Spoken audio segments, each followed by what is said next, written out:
Hello guys, and welcome to another Red Life Studio episode. Please subscribe and give me a like, and share my videos if you're enjoying them. Also, feel free to leave me a comment below. Now let's begin with today's stories. I found out my wife was cheating on me, and she will never know. I found out my wife has been sleeping with a colleague of hers for a while now, and I've decided I'm going to do nothing about it. To fill in some background for my decision, my wife and I have 2 children, a 3-year-old and a 6-month-old baby. I adore them. Every day when I come back from work, my 3-year-old gives me a huge smile and shouts in happiness. It's the best part of my day when I return from work. My wife also works, so we both make efforts to spend time with them whenever we can, which did lead to some issues and arguments. We went to counseling and discovered better methods, and I really thought we were doing well. I even managed to get some of my hours shortened to spend more time with them. It turns out we weren't. I noticed a pair of shoes and a jacket I've never seen before. I asked her about it and she brushed it off that it could have been the babysitter's and that she will return them. 2 days after I got home early to surprise my wife and go to the park with the kids, and noticed my wife and her colleague. I've seen him before at her work, kissing outside the house, and he was wearing the same attire I saw. This pretty much confirmed it, and I ended up staying at a hotel for 2 days to cool off from the shock and dread of it all, and told my wife it was an urgent business trip. Now, I decided I'm going to do nothing for 2 reasons, and they are pretty much connected. I came from a family that was plagued with infidelity and broken into shreds. My father cheated on my mother when I was in high school, and it was the worst thing that ever happened to me in my life. I watched 2 people I loved and knew so well fall into depression. My father became an alcoholic and disappeared from our lives 4 months after, and I have no idea where he is to this day. My mother became emotionally traumatized, and during her last couple of months she did begin to improve until she passed away from COVID. In high school I spiraled and fell into heavy depression and drug abuse. Before college, my wife, who was my GF at the time, helped me get clean, and she knows about all this, which makes it all the more painful. The point is, the family I grew up with, made memories with, and spent all this time with was shattered because my dad cheated.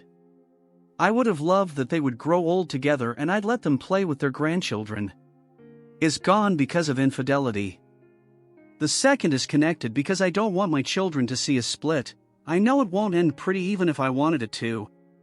They are so happy, and despite her being unfaithful, she is a good mother to them. They adore us together, and I don't want to rob them of a family and all the fucked up shit that comes up with divorce and infidelity. And honestly, there's a third. I'm terrified of being alone as well. I have no one, all family gone. She would be gone. We could get shared custody, but it still makes it all the more terrifying. And maybe I could confront her and work it out, but I just know she will break and it will never be the same as how things are now.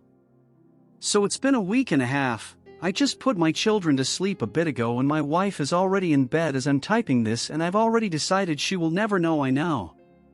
Unless she tells me, then I'll need to decide what to do if that happens. I will stop this if it starts affecting the children in any way as well. But to answer some of the questions, yes, I am in complete pain. I am trying my best not to hate her, but holy fuck, it's hard. I don't think I can sleep beside this person without my eyes darting around the room for 2 hours from thinking before I sleep from intense dizziness. But I'm going to do it, and maybe it'll hurt less as time goes on, and yes, my therapist already knows, and yes, they are very against the idea, but I told them to try to work with it. Now for the next story. I found out my wife has been cheating. Confronting her about it has opened up other horrible truths. I've been with my wife for 16 years. Married for almost 14. We have 2 daughters. One is mine biologically. The other is mine in every other way. I love them all with all of my being. A few weeks ago, I took my wife to get her eyebrows microbladed, a source of great insecurity for her. During which I hope to enjoy a night of dining and fun in the city. Just to enjoy each other's company on a rarely enjoyed date night. While she was enduring the procedure, she left her phone with me. After a bit, a notification popped up. It was my step-daughter. Even though I'm completely unaware on how to use Snapchat, I thought it would be fun to surprise her with a response from Dad instead of Mom. It took a few minutes, but I was able to fire off a goofy picture back to her. After sending, I somehow stumbled in her chat section. At first glance it was nothing, but then I noticed a name. A name I've always hated. We'll call him Dick. I hesitated at first, never wanting to be that type of guy who snoops through her phone, but curiosity got the best of me. I was floored by what I saw. Detailed conversations about a tryst they had recently. The details of which I will mostly keep silent. But let's just state that it was about oral sex. I couldn't help but to continue reading. It was difficult for several reasons. The obvious betrayal set aside, as I've learned about Snapchat, portions will delete automatically. So the dates jumped wildly, and details were sparse from the past. What I did learn was that it had happened a few times over the past few months, including on my birthday as I slept upstairs. I work very early. I know at my age birthdays aren't as exciting or important. That's aging for you. But it stung a little extra for sure. In between the flirting and details were pictures, nothing too graphic, but certainly problematic, and probably the most hurtful was how she talked about me. Certainly not much positive, and at best only half true, and at worst just blatant lies or misleading statements. She got to a moment for a break in her procedure, so I put the phone down. Visibly shaken, she asked what was wrong. Not wanting to cause a scene in public, or involve the poor girl doing the procedure in our mess, I just told her I wasn't feeling well and wanted to get some fresh air. I spent the rest of the procedure, about 2 hours, walking downtown trying to figure out what steps to take next. After the procedure, I told her we'd have to put a hold on the other plans to both of our dismay. Intending to discuss things when we got back home, once we reached our car, I couldn't hold back. I told her everything I saw. I told her not to touch her phone because I wanted to talk to her about it point by point, and didn't want her removing or deleting anything anywhere from her phone. We cried and screamed all the way home. Once home, we set the kids up, and we went to our room where I dove in head first. I had her unlock her phone and give it to me, which she eventually did, very reluctantly. That's where it got even harder. She admitted to the infidelity with Dick in the basement on multiple occasions. But as I dove deeper in the phone, I found out a couple of other issues. It turns out that while we were dating, before we were married, she had been with a friend in college that I always feared, but she had always denied. She insists, the same with Dick, that they did not have intercourse. Only oral, making out, etc. A contentious subject as we seemed to disagree on the definition of sex. Hearing this, my mind ran away, and I began to ask about any and every situation where I feel she might have been able to cheat. Nothing too serious, except one. One night years ago after work, she didn't come home until almost 2 a.m. I remember asking where she had been. She told me she was out.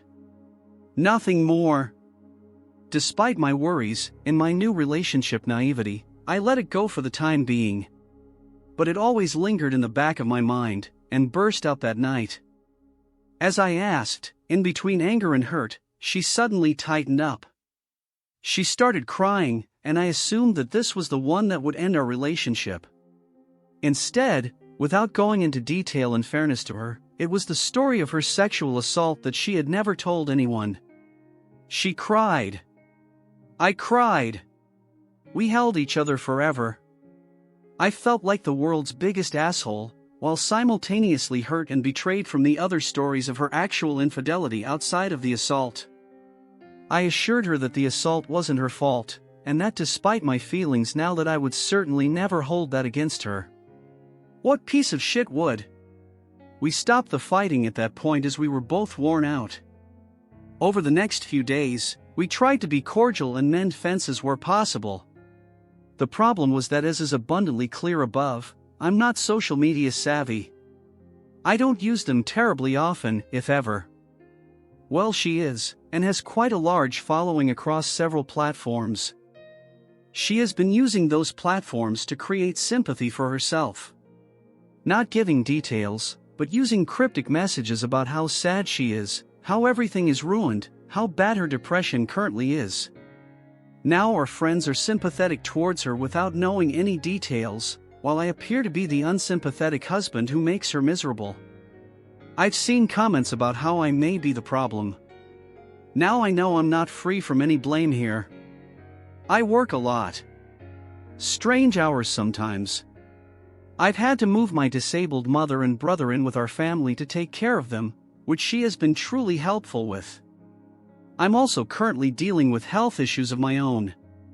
And I can admit that because of these things, I've not been the most attentive husband for her emotionally or sexually. I have tried, but it's difficult sometimes as life gets in the way. But the fact is that I wanted to. I'm just not sure she does. And I don't feel that it justifies her infidelity. I'm at a loss here. It seems that every direction I look is the wrong one. I don't want to lose my wife. I don't want to lose my girls. I don't want to walk away from her when she needs me, as her sexual assault revelation has taken a toll on her that no woman deserves. But I also don't want to sit back and be a sucker. To get belittled and betrayed, just to brush my shoulders of and say it's no big deal. I'm lost, and have nobody else to turn to here. So I took the terrifying step that I'm completely uneducated on, and came here. Do I file for divorce, seeing as how this seems to be a troubling trend? Do I stay with my wife, despite the betrayal, and try to learn to be a better husband for her in her time of need? Should I tell my friends and family to save face and reveal the truth, or would that be considered as shaming her? Please help. I don't know what to do. TLDR, found out my wife cheated recently, and also long ago. Then found out she was sexually assaulted at a different time. Now I feel like I'm taking the blame for our relationship woes with our friends on social media. Edit 1, I've seen it pop up a few times. I was sort of expecting it. But her assault story is true. I'm not one to share much publicly, but I am as sure as anyone can be that wasn't an eyeball witness. It happened. That explanation will have to suffice, and I will be ignoring comments suggesting otherwise. I admit that I'm the one who asked for advice, but her assault happened. That part is settled. Edit 2, I took pictures of the conversations they had, and that we've had. I'm compiling the evidence just in case, and to keep her honest. Edit 3, this one is on me. When stating that it was oral sex, I meant she was on the receiving end. She claims that and making out was it.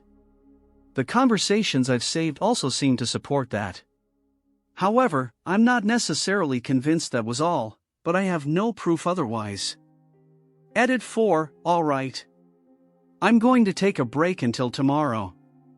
This is all a little overwhelming. I appreciate all of the comments and advice. Even the ones condemning me to a life of cuckoldry. I knew everyone would have different and strong opinions. That's what I wanted to hear. I know my marriage is likely over. It's just hard to so casually throw away something you've spent half of your life building. I'll post an update if anything happens. Thank you for watching. If you enjoyed the video, hit like. If you would like to see more, feel free to subscribe.